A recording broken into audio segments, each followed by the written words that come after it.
Do you like tuna fish, like canned tuna fish? Like, I feel like that's a standard meal everybody grew up with. Fish. If you can do canned tuna fish, I will whip up some sardines in a way that, like, I've said I'm willing to try. Yeah.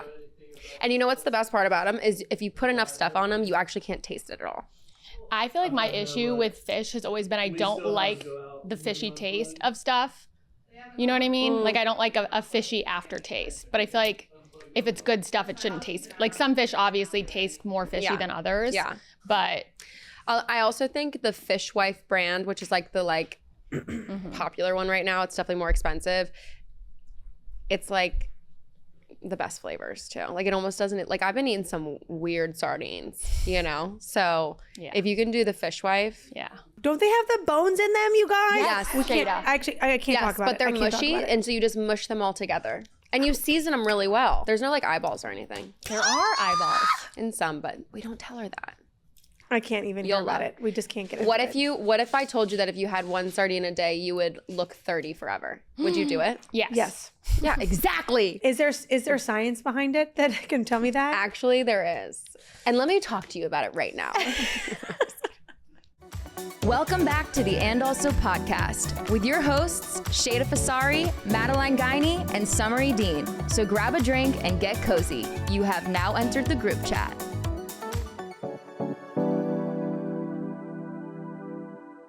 Well, ladies, is there anything we want to catch up on this week? What's been going on in everybody's world? I just got back from California. I was there for like 3-ish weeks, maybe a little bit more. Got to have lots of time with the family and the babies. That was really cute. Went on a couple dates with a man. Do you want to talk about it? Sure. Wait, tell him what he said about the podcast. Oh, well, first of all, guys, this is maybe the exact opposite of the last guy I went on the dates with, where the last guy was an avid listener and all these other things. This man, he does not know who Alex Cooper is. I like that. He has no idea. Like, I was trying to describe to him Summer House. Like, he has no idea what any of it is. He's off the grid. I said Alex Cooper, and he said the basketball player, and I said, no, sweetie. To me, that's a green flag. No, I was like, and you know what? He goes, he was so cute because he was like, I'll research this stuff. I go, do not research any of it. And he goes, do I need to listen to your podcast? I go, please don't. And he goes, great. He goes, that'll be your outlet, and you can have that, and you can say whatever you want on there, and I will never be the wiser about it unless there's something you want me to know. I said, thank you so much. I love that, Sheyda. And you know what? It's so interesting because I liked the guy who listened to it, and I also like that this man's like, he's like, if you want me to listen, I will listen, but if not, I'm never going to listen. This is your space. It actually gave me a better perspective because Nick doesn't listen, and I'm always like, why don't you listen? And he's like, I feel like if you wanted me to know something, you would tell me. And it's nice that you have like your own thing that you can like talk about us on it. Yes. You know what I mean? And at first I was offended. I'm like, I just want you to be obsessed and like listen and be our biggest fan, which he is. But it made me rethink. I'm like, oh, I guess it is kind of nice. Like, yeah, it was to me, it was a very, and because I don't think the other guy's response was not masculine, but it was like it was what my dad would have said, which is just like, that's not for me. And if you want it to be for me, if you need me to invest this time, I will invest the time. But otherwise, that's your thing. You do what you want and say what you want on there, boo-boo. Yeah. And I'm never gonna hear about it. He has no social media. He has a Facebook with 0 friends, 0 followers, 0 photos because he's obsessed with Facebook Marketplace. That's a green flag. I love that.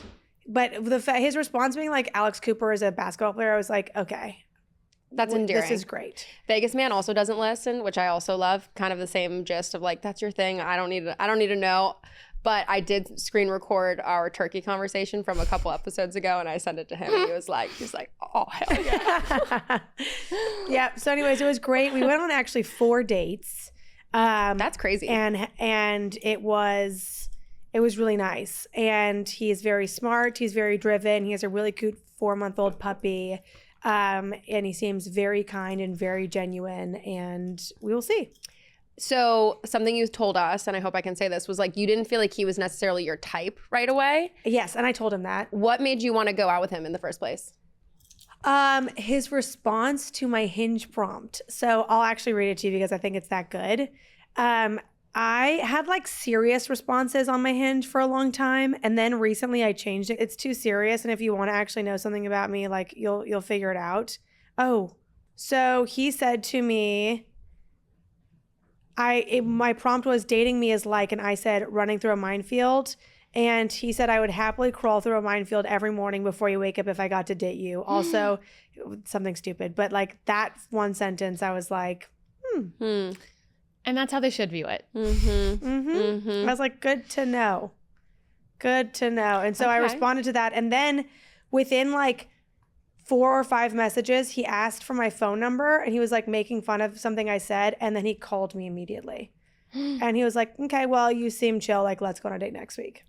Wow. And was just like very much like took the lead, was assertive. It didn't seem like aggressive. It was just like to the point, interested, and I liked it. Okay. So we're seeing where it goes. yeah. And then on like one of our dates too, he like sent me because we were going to spend like 4 or 5, 6 hours together.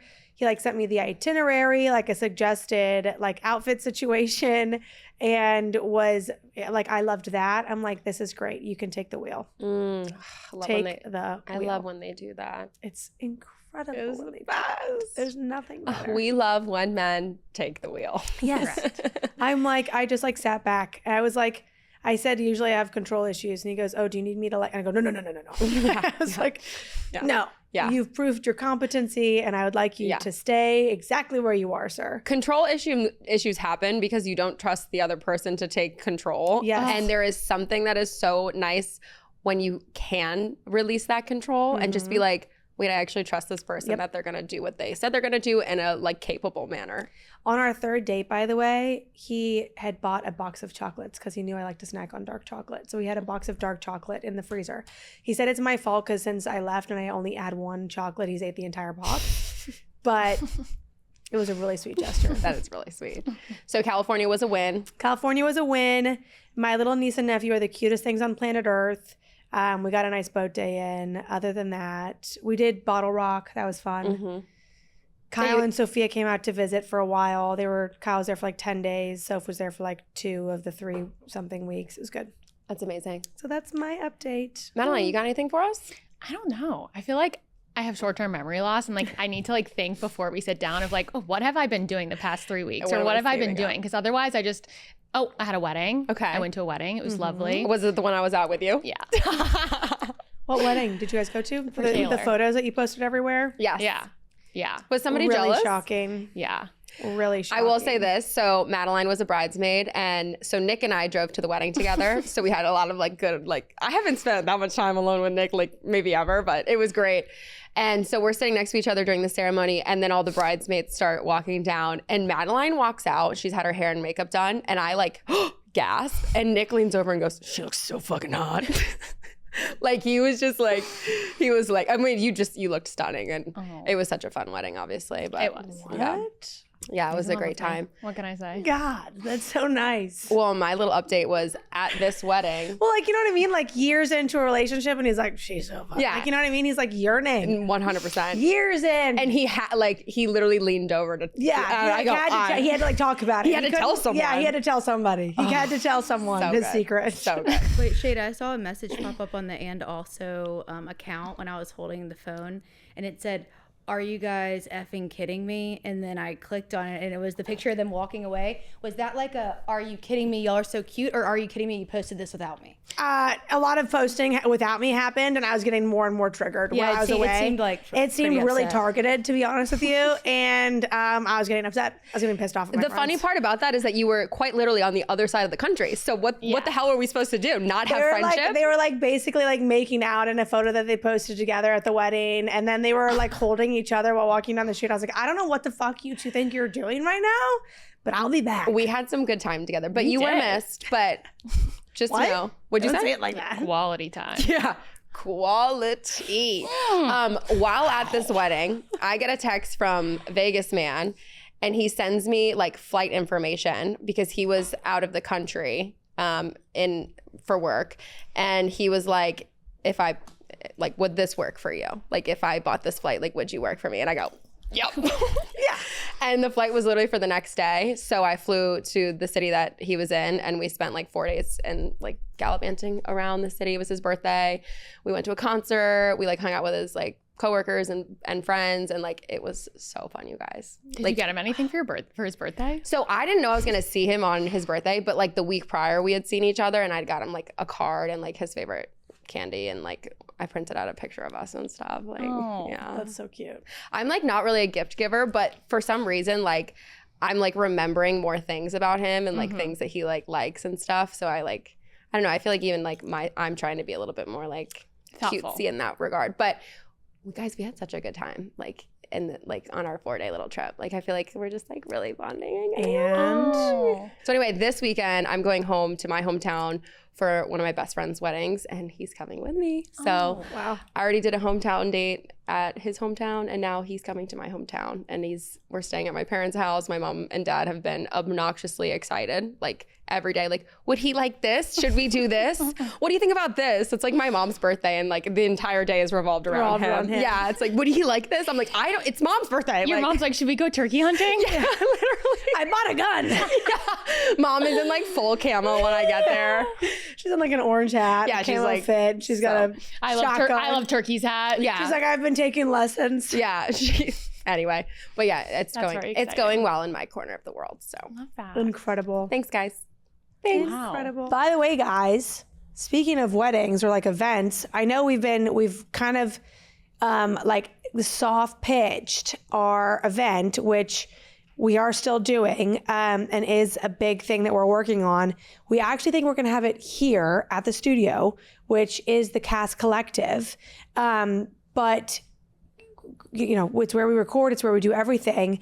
But they've been doing events here. They're on Music Row. They've been doing events here for, Dugan, what do you guys call the event? The venue at the Cast Collective. The venue at the Cast Collective. They do like engagement parties, birthday parties, all kinds of stuff here. And we were kind of thinking about doing it at Lola's, which is a place we hang out all the time. But we think it'd be so fun to do it here and kind of do a live podcast and like a meet and greet and hang sort of situation.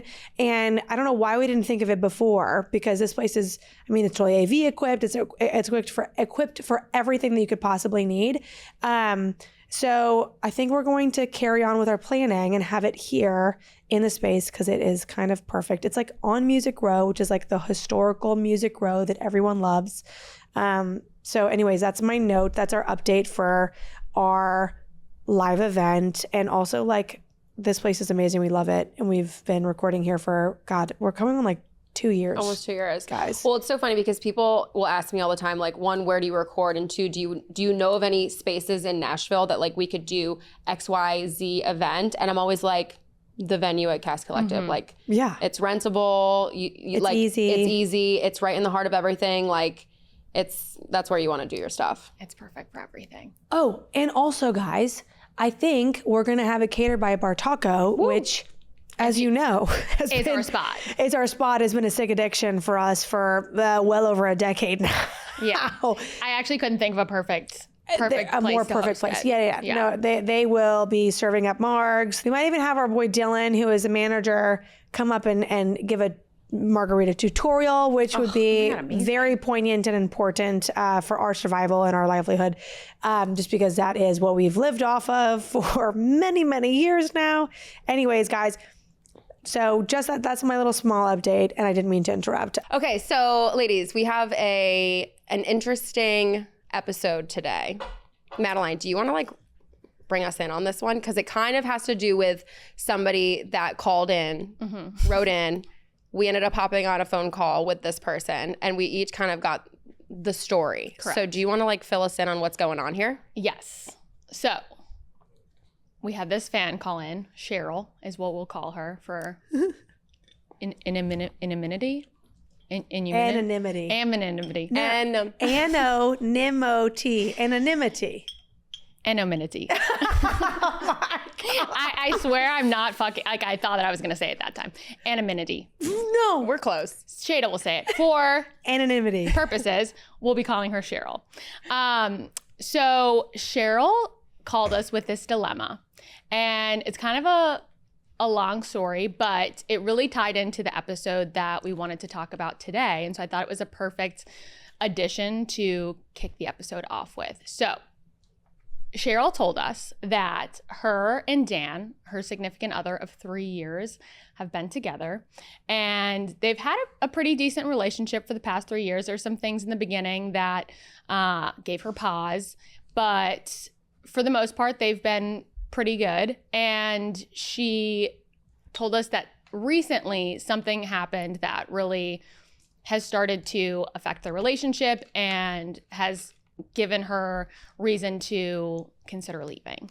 So pretty much the story is she and her brother and her boyfriend were all out one night, and they were all drinking, and her brother and her boyfriend got into a physical altercation. We don't love to see that. Now, things transpired after that that she didn't want us to go into, but there was just a lot going on the whole night, and it's caused a lot of things to come to light that she didn't necessarily know about prior to this fight, essentially. And since then, this fight happened in January, and I think when something like that happens, there's a lot of tension in terms of everybody's mad at everybody. Like, her family's mad at him, his family's mad at her, and everyone's putting the blame on the other person of, it wasn't my fault, I didn't do this, like they are egging me on. And so what has transpired in the past 4 months is essentially nothing. There's no communication, no outreach of him reaching out to her family or her brother. They've basically told her, we never want to be in the same room as each other. Like, her boyfriend said that about her brother said that about her boyfriend. And her parents are obviously kind of at a loss, where they're like, well, he beat the fuck out of our son. And the other stuff that came to light were things she didn't know about in regards to like his financial situation. And her family is really incredible and very comfortable, and I think that gave them a lot of pause in terms of like, we've raised you in a way and we want you to be taken care of for the rest of your life in the way that we've taken care of you for the majority of your life. And I think that would be less of a problem if he was forthright about his financial situation. I think it came to fruition that he was in a much different place than he made her believe consistently for the last the entirety of their relationship. I know the least about the situation. I've been kept up to date recently because I knew we were going to talk on the pod, but they spoke to this girl. So Cheryl. So I will be hopefully the one who asks questions that will be informative for the audience. Yeah. Did you also say, I think if you did, I missed it, that his parents want nothing to do with her as well? So they blame her. Correct. So they blame her for the situation. Which to me, means he's saying something to his parents. Or he is just in a situation where he's never had to like be held accountable for something. You know what I mean? Like, which would make sense with his behavior. Correct. So for the past 4 months, essentially, they've been in a really shitty space, like between the two of them. They're like always fighting, and this situation always comes up. And his family owns the property that he lives in, and essentially has told him she's not allowed over. And so they haven't been spending a lot of time together. Hold on. Yeah. Rewind. Yes. His parents own the property that his brother does. So his brother owns the property that he lives on. He rents. It's an apartment, yeah. And they told him she's not allowed in his apartment that he pays for. Yeah. And he's listening to that. So she has essentially said that she's like, this isn't going to work forever. Like, I don't want to sneak around in our relationship. Like, you need to tell your family at least, like, I'm going to have I'm going to have Cheryl over in my apartment that I pay for. If you have an issue with that, we can discuss it, but this is how it's going to be. And he has not done that. He's told her every time he goes to have a conversation with them, it's really uncomfortable and he's not in the right headspace. And for the past 4 months, he's been laying the groundwork to fix all of these things. And so at this point, there is no groundwork to be laid. Cheryl, this man is a coward and a child and a liar, and you need to go. Correct. What Summer and I discussed with Cheryl was a lot of this could have been fixed if from the beginning he went to her parents and her brother, no matter who he thinks is at fault for that fight, apologized. I'm so sorry. This is my plan to make things right. This is my plan to get back on track financially. These are the things I'm going to be doing over the next 6 months to a year to like make things right, and putting in more than enough effort to repair the relationship with everybody on her side. So her parents and her brother. And same thing with his parents. Like he needs to tell them like, hey, if you don't approve, that's fine. But we are going to be working on things, and Cheryl and I are going to be working on things, and you guys have to either be okay with that or know that I'm going to be taking a step back from spending more time with you guys. And he has not done one of those things. And the issue, I think, is like I think his family has allowed him to not take accountability for the situation and put blame on Cheryl. And he also is afraid of having a difficult conversation. He doesn't want to, he's afraid of those conversations with her parents. And that's not the man you want to marry, by the way. You don't want to marry a coward. Here's the thing. He doesn't have to take responsibility for the fight even, but he can go to the parents and say, I'm sorry it got to this point. I'm very sorry that I played a part in letting things get to this point, and I want to have a peaceful relationship with Cheryl's entire family. I want to have happiness and joy in everything that I'm doing in everyday life. And when he went to his parents and he explained what was going on, he should have said, I let things get out of hand with Cheryl's brother. He and I got into a fight, and I did not do the things that I should have done. I've also lied to her about my financial stability, and it's caused a lot of tumultuous things to come about as a result. Cheryl didn't make the choices that he made that night. And I've heard about the other things as well that she wasn't comfortable with sharing. He as a man did all those things by himself. And for them to have any sort of blame put on Cheryl's shoulders just shows that there will be no joy to be found in this relationship for her long term. Like, he will never have to be responsible as a father. He will never have to be responsible as a breadwinner. He will always have people in his corner who tell him, it's okay, it's not your fault, it's Cheryl's. Cheryl's a bad wife. Cheryl's a bad mother. Cheryl's a bad girlfriend. Cheryl doesn't adore you the way you deserve. Like, it will always be Cheryl's fault, and he will be allowed to live in delusion until the day he dies. And that is not something that should be her responsibility to fix, parent, make him realize, change, etc. You know, there always is difficulty when mending families or blending families, but I think you have to have like the groundwork in order to even be able to do that.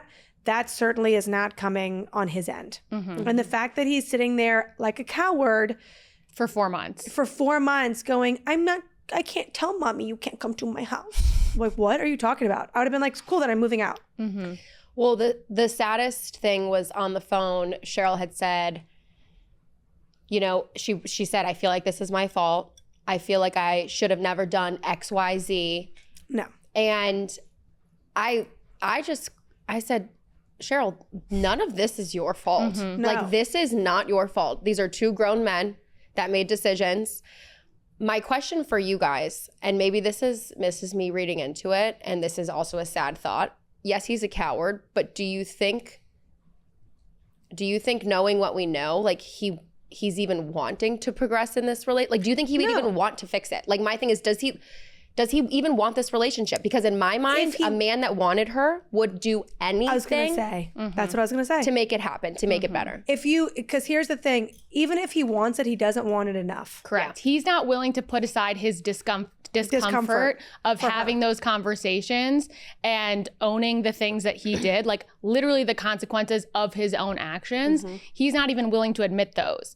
And that's not someone that you want to be with. No, he's not in your corner at all. No. At no point during this whole situation, which in my opinion, you know, and obviously there's two sides to every story, but this whole thing seems pretty solidly on this man's shoulders, especially when you add up that there's been a lot of deception and lies on his end, that he's like, he can't take any responsibility for this at all. He can't take any stand against his family for her. He can't protect her in any way. Like, you want a man who's going to protect you against the world.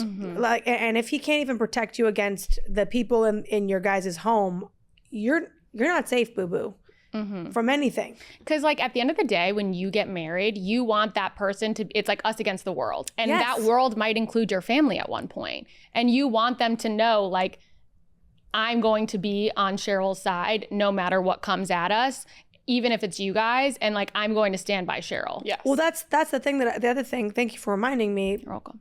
Thank you. But I was going to say, like, when you choose a partner and you're choosing this partner for life, or you're dating them with the intention of them being your partner for life, that becomes your immediate family. It is no longer your parents and your brother and your sister and your niece and nephew. It is the person you marry, who is your immediate person, who is your immediate lineage, and the children you two bear. That's it. End of story. So if Cheryl's been sitting there up to this point thinking like, this is my forever person, and he's very clearly saying, I'm not choosing you for almost half a year, you need to choose yourself and get the fuck out. I think the other piece of this that we haven't touched on is, I think she's feeling nervous because she's 30 this year.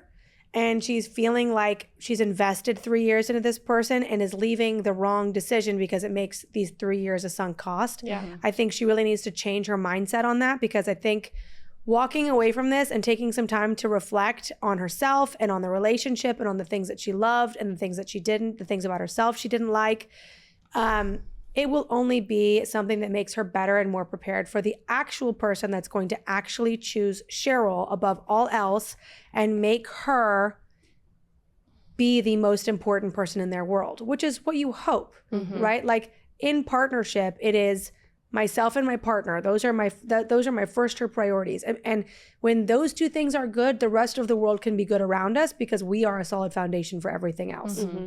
I think one thing we said to Cheryl, I think we both said it probably, was like, would you rather be unhappy right now and like rip the Band-Aid off and end the relationship and move forward single and be single again at 30? Or would you rather wake up in 5, 10, 15, 20, 30 years and realize how unhappy you've been that whole time? Yeah. You know what I mean? Like, what's more miserable? Like living in a relationship that you know is not right for you for the next 20 years, or breaking off now and like figuring it out and finding the person that you're going to have so much fun with for the next 20 years. Yes. I think what you just hit on, that like kind of sunk cost feeling that a lot of people have, is so relatable. I know personally I felt that way being in a 4.5 year long relationship. I mean, I felt like, okay, great. I spent half of my 20s with somebody that it was going nowhere. It was going nowhere. And you do ask yourself those questions. Like you ask yourself like, okay, I mean, is it just a rough patch? But then your rough patch is 2 years long and you know, it's half the relationship. And then you go, but you know, my family likes him, or I like his family, or we have this together, we have the dog together. You start asking all these questions about like, is the breakup worth it? And I think when you're still so emotionally tied to somebody, it's such a blurry thing, because I do think, especially, I mean, we're all lover girls. Yes. There's this kind of hope that you continue to have, like, it'll be good like it was for this period of time in the beginning. It'll feel like this again. We just got to get through, every relationship has ups and downs. But I think what scares me about Cheryl's situation specifically is that there are clear differences in how they like to operate, or there's clear like value differences. Honesty. Like where is that? Like, do they even have the same vision? I know Cheryl had shared with us that they had been talking about marriage this summer. So like, I could see why it's so hard for her to to reorient now. It's like, great, I thought I was getting engaged. What an exciting time. And now I might be entering singlehood again at 30, which... That's scary. It's so scary. It's very scary. I think we've all done that though, where you've put years into something and then you go, oh no. This is not for me. I mean, I'm going to be 34 this year. I thought I was going to be, I thought I would have 10-year-olds by now. That's what I thought. I did. When I was like 22, I was like, I'll find my man. I'll be married by like 24, 25, and I'll have kids immediately. Could you imagine Sheyda with 10-year-olds right now? Yeah. No. They'd all have tattoos. That's what I thought I was going to be doing. Motorcycle. They'd be so cool. But, we all have to figure shit out. But I don't think, and this is the thing I have to tell myself, Cheryl, all the time, if you're listening, is I'd rather be alone than lonely next to somebody else. Ooh, say it again. I'd rather be alone than lonely next to someone else. Do not put yourself in a situation where you could be discovering new things, discovering new pieces about yourself, discovering new friendships, new lives, new towns, new anything. And the trade-off is you're miserable with somebody who won't stick up for you, doesn't adore you, doesn't appreciate you, and won't even stick up for you with the people around you. Like, that's not a life. You're not living. You are simply treading water, and it sounds like you have been for a very long time, and the universe is trying to get you to pay attention. It is up to you to notice. Question for you guys. We talk a lot about, I think Cheryl and myself as well, kind of sometimes there's this view of when you invest in a relationship for X amount of years and then you do come to the conclusion that you leave, there's kind of this like, oh, that was wasted time type situation. Do you guys subscribe to that at all? I don't, because I think you learn, no matter how long or short the relationship is, you learn so much about yourself, what you'll tolerate, what you want, what you don't want. And it just makes you so much more prepared for your next relationship. And I especially think, I said this to you when you were going through it, at our age, our big old age, but this I think is applicable for anyone. Like, your life can look so different in a year. And especially now that we are like in our 30s, we know what we want and we can recognize it right away. And you don't have to spend 5 years dating someone and moving in with them and to figure out if they're your person. I think it's so amazing because we are hopefully dating people that are on the same emotional maturity level as us, that also know what they want, where you could break up with someone at 30 and be engaged within a year. Truthfully. So true. And that's normal. Like, you know what you want and you don't have to mess around to find it. You're not playing games like you were at 25, 26. And it's okay to start over because, again, so much can happen in a year at our age. I couldn't agree more. Can I ask y'all a question? Yeah.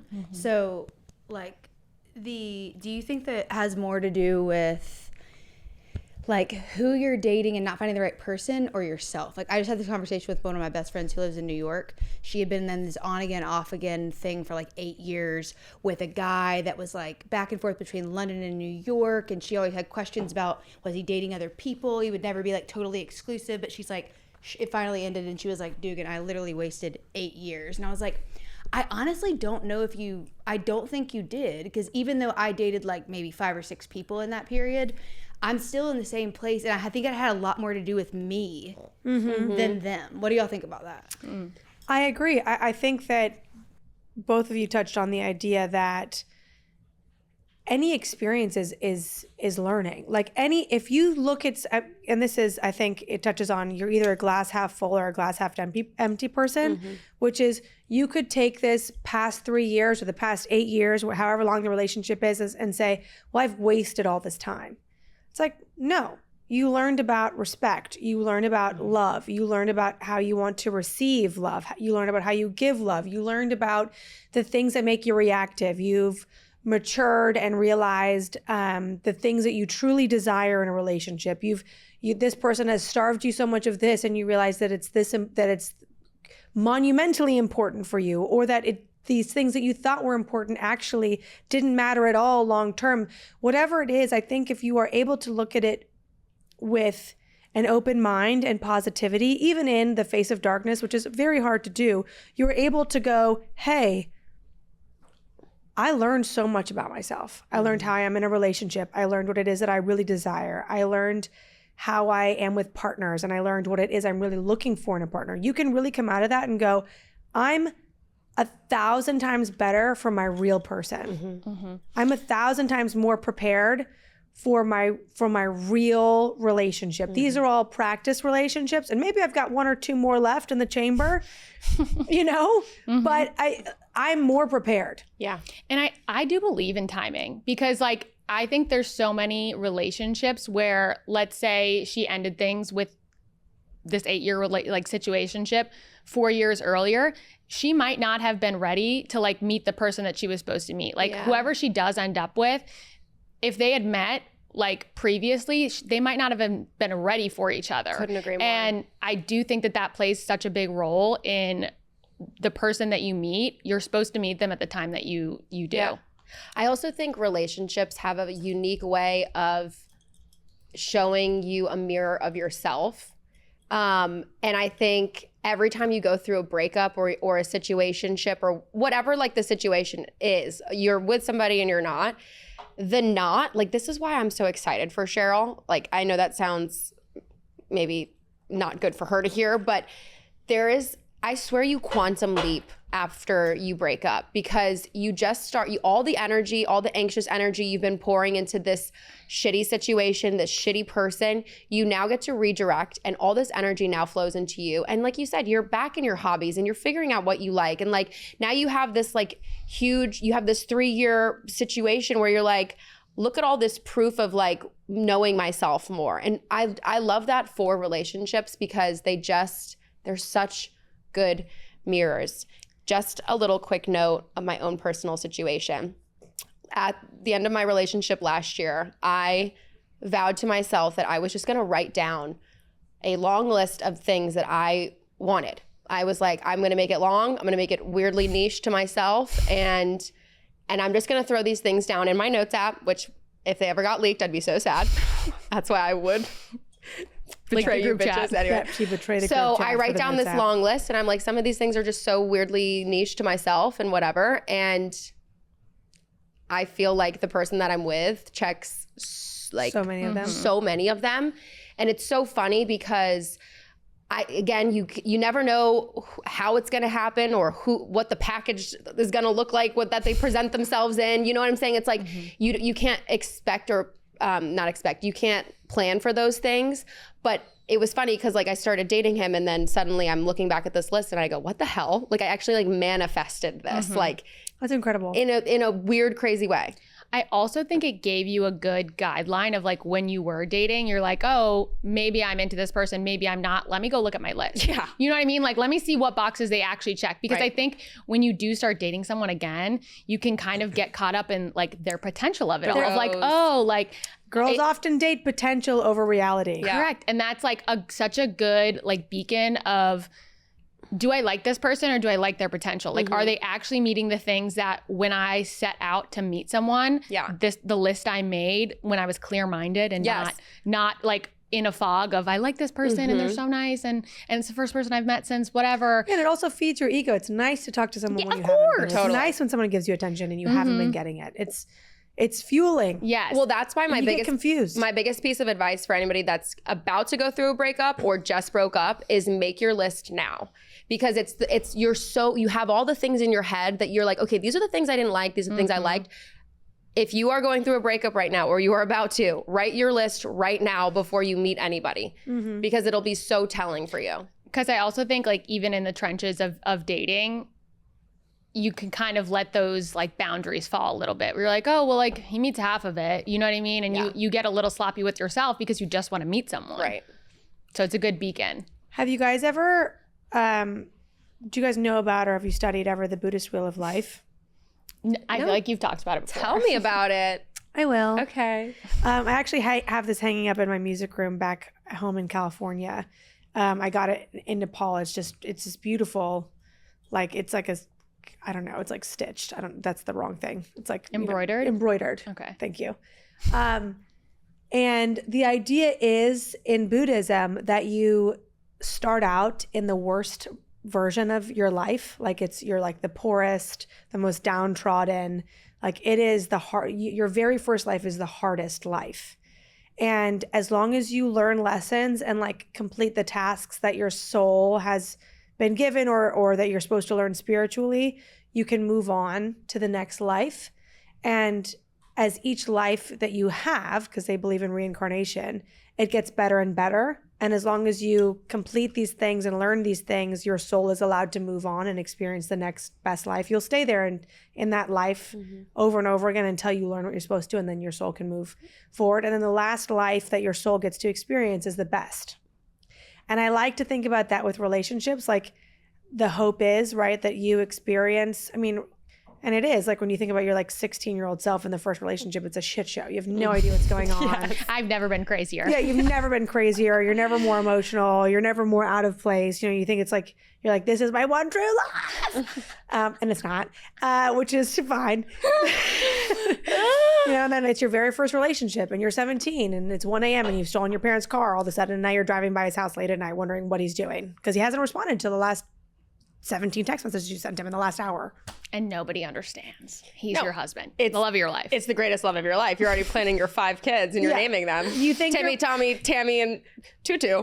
your mom thinks she understands love. She's been married for 20 years. That's nothing compared to what you and Chad have. Your parents are all concerned and you're like, you don't even get it, Mom. You don't know what love is. Love's never been loved like this before. And you have like no boundaries for what you'll accept. Like I had no spine. No spine. No. He was like I was definitely, backless. yeah, like he was definitely making out with like my best friend. Correct. Yeah, I was like, that's because he was insecure. Yeah, but you know what? At least you were able to wear his jersey to the game, to the big game. And he spotted you in the stands and he went, And it was in a general direction to multiple women. yeah. And all the girls went, Yeah. There was 12 women who thought it was for them, but it was for you. and he had 3 initials on his AIM away message. What a sick fuck. One of them was yours. Who are the other bitches? Yeah, there was like 4 women in his top 10. You fucking sneak, Chad, you motherfucker. Fuck you, Chad. Fuck you, Chad.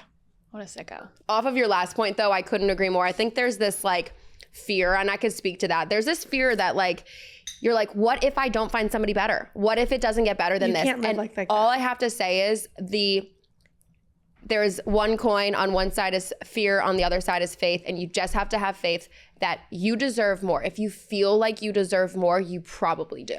Mm-hmm. You probably do. I love that. And I think like in that same vein, what I did say to Cheryl, and I said, don't put this in your twisted head, but like, just because you break up does not mean you can't get back together. Like, I do think that there are seasons or relationships where something happens, you break up because it's not working out, and down the line, they turn a corner and they do come back and fix everything. That is very rare. It's like more of the exception to the rule than the rule. And you can't leave hoping that that's going to happen. You can't leave saying like we will get back together, because I did that with my high school boyfriend. And I was like, oh, like The cheater. Yeah, and he cheated on me. And after that, I'm like, we can, in 5 years, we'll all be okay. Once we graduate college and he's done being in a sea of women every weekend, we could get back together. And I convinced myself of that. But like, you can't leave the relationship, like in Cheryl's situation, you can't leave and say like, I'm just gonna let him figure it out and like, we will end up back together. Because then you're setting yourself up for failure. It's like, you have to leave knowing whatever happens, and like, we might get back together, we might not, but you have to be okay with both outcomes. But I do think that there are certain scenarios where people do get, like, there's this girl on TikTok, I don't know if you follow her, but Kelsey, she's this cutie little like girl in New York, was engaged to a guy. They broke up, and she was like living her best single life for like a year, 2 years, and ended up getting back together. And there wasn't like an on and off situation. She was just like, we broke up, we both did our own thing, and we did come back together, and like everything was resolved. Yeah. I think it gets messy when you're like on and off, and like we're on a break. Like, it was a full breakup. And I think neither of them did expect to get back together, but they did. And that's like the happily ever after. I don't think that's like the norm. Yeah. But it is something that might help you in the moment, like cope of like, oh, he could come back around. But I don't think that should be like your main coping mechanism. No. I love those for those people. I'm just telling you guys right now, I would never, ever, ever, ever, ever get back. No. Just my jealousy, I would, what have you been doing for the last 2 years? Who have you been doing for the last 2 years? I would never, like that. And also, not for Same, nothing, Summer. when somebody's in my past, they're in my past for a reason. You're done to me. I've moved on to greener pastures. Like, we're good. I have never so much had fun. an ex-boyfriend that I've like gone and done like one more night with or whatever. Never. I couldn't agree more. You know, I don't know our. Some people do that. I don't know. I guess you could say, I don't know what name do we have? No, that's not what we called him. I actually don't know. That's not what we called him. I guess you could say that. I think we've talked about him before. The guy who said he was jealous of my life. You could make an argument that he was, but we were never boyfriend, girlfriend. And then we became friends. and then we just like had fun. It was like friends with benefits. Yeah. So I don't think that can be. He wasn't your boyfriend. He was never my boyfriend, and I never went back like, oh, I miss him. It was always just like, we had fun. I love him as a friend now, and he's great. And like, you know, but I've never ever been in a relationship with someone and been like, and I'm going back. I agree. I think I talk about this a lot, but my mentality of, I would never want to have to explain this to my like future daughters of like, oh yeah, your dad treated me like shit and we had to break up, but we got back together. Like, I just don't want that to be my love story that I have to like explain to my kids or like watch my kids go through something, like my daughters hopefully, and be like, wow, one time your dad did something crazy to me too, but like I looked past it. Like, I want to be able to tell them like, this is the standard I held for myself, and like I think you should hold yourself to a higher standard. You know what I mean? And but it does really make you look at men in a sick way. You're like, with the father of my children, a different species. No, they really are a different species. Yeah. And like, we can't fault them for that. And obviously, like, we are who we are. You know what? But I mean, though, like, there is something about like, we really are just so different. So like, we're looking at it through the perspective of like, we're emotional. We get these emotional attachments. And then like for men, it's like, I'm just kidding. I'm just kidding. They know what they are. Toby, we're not talking about you. We're not talking about you. You're evolved. I'm a man. Thank you. No, we love, there are some really great men, and then they're just the rest of the species. I love letting men be men, honestly. Like, you gotta do that. I think I commented the other day on, I don't know what man it was that got sent, and I said I hope he has every day of his life is blessed. When there's a good man, there is nothing more I love than a good man. I'll tell you what. And we'll let him know. And I will let him know. Correct. Do we all want to go around the table and talk about maybe a moment when we felt like we had a sunk cost, or felt like we had to make a choice between leaving something that was maybe comfortable but not beneficial? I think you kind of talked about that a little bit. But do you have that?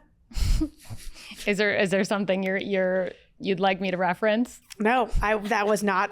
This wasn't a pointed statement. I wasn't being facetious. One thing I did tell her to consider, and this is more just selfish purposes, but I was like, would you rather break up right now, and again, he can figure his shit out, have a very fun single summer, or wait another 6 months and be miserable for the next 6 months and have him not show you anything, and then break up in the middle of winter when everyone's depressed, no one's going out, no one's doing anything? Like, what's another 6 months going to do? But I think morale-wise, you're going to have a lot more fun this summer, like focusing on you and building up your own life, and just saying like, you're going to do what you're going to do. I need to take this time for myself. If you want to come around, but having a very fun summer with like, and spending it investing in yourself is going to be so much more beneficial than like dragging your feet and then coming to the same conclusion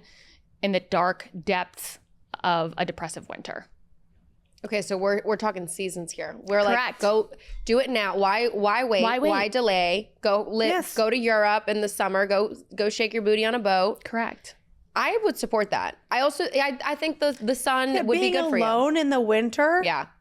It's only going to lead to bad decisions. I actually couldn't agree more. I think that's great. Okay, that's a great piece of advice. Do you have any advice? I have no advice. For Cheryl? For Cheryl, I think I've given everything I could to Cheryl. I talked about the Buddhist wheel. I talked about being lonely versus alone. If Cheryl hasn't gotten it through her thick skull by now, I can't help Cheryl. One thing Not to say you're thick-skulled, Cheryl. I'm just saying that by now, if you're still teeter-tottering, I can't help you, boo-boo. You're lost. Life will get so much better. Mm-hmm. So much better. This person, in all of this, I've heard nothing redeeming. Mm-hmm. And that is not to say that at the beginning of the relationship, he wasn't cute, nice, and sweet, and whatever. What I'm understanding to be the majority of the situation, which I think is the most important part, is that he's deceptive, he is selfish, and he is cowardly. And you can say, oh, well, when things were easier or in the beginning, he was kind and nice and whatever. It doesn't matter, Cheryl. When things got hard, when things got difficult, he threw you under the bus as quick as he possibly could.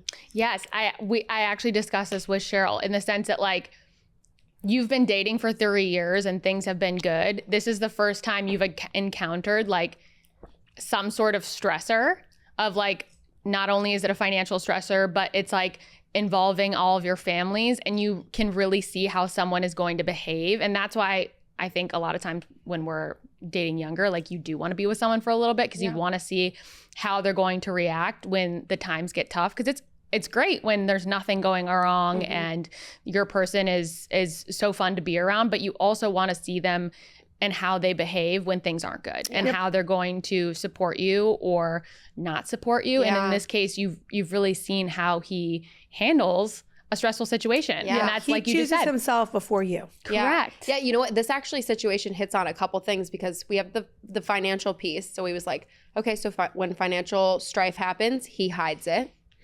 We have the money part. He doesn't take your side. Did I say money? Yeah. When you have the family part, he doesn't take your side. He takes his family's side. There's some other parts we can't talk about. There's the fault, the pointing fingers. He never ever takes responsibility. He points fingers at you. There is nothing that I'm hearing that you could tell me, oh, but he's like the most fun guy in the room, or he's great at this. Or there is nothing that you could tell me that would override what I've learned due to his behavior in this situation. So I am telling you, because I know you're listening, and I only want all the girls I know and who are here and who listen and who follow whatever to be the happiest versions of themselves.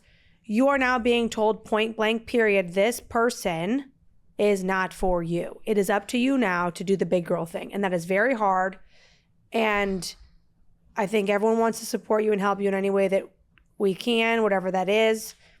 And also, sorry if this has been a hard episode to fucking swallow, because again, you have put 3 years into this relationship and you have given this person 3 years of your life, and that's very difficult to go, okay, well, it's taken me this long to figure out that this guy's a fucking dunce cap, but whatever. You've learned a lot about yourself. Walk away from this and spend 6 months being single, spend the rest of the year being single, fight for being single, seriously, and go, what have I learned about myself? Who is Cheryl? What does Cheryl love? What does Cheryl want? Where does Cheryl want to live? What did Cheryl love about this person? Like, what truly drew you into this person? What made you fall in love with this person? What are the things you want to take away and say, hey, like, I loved this about my partner and I really want this forever.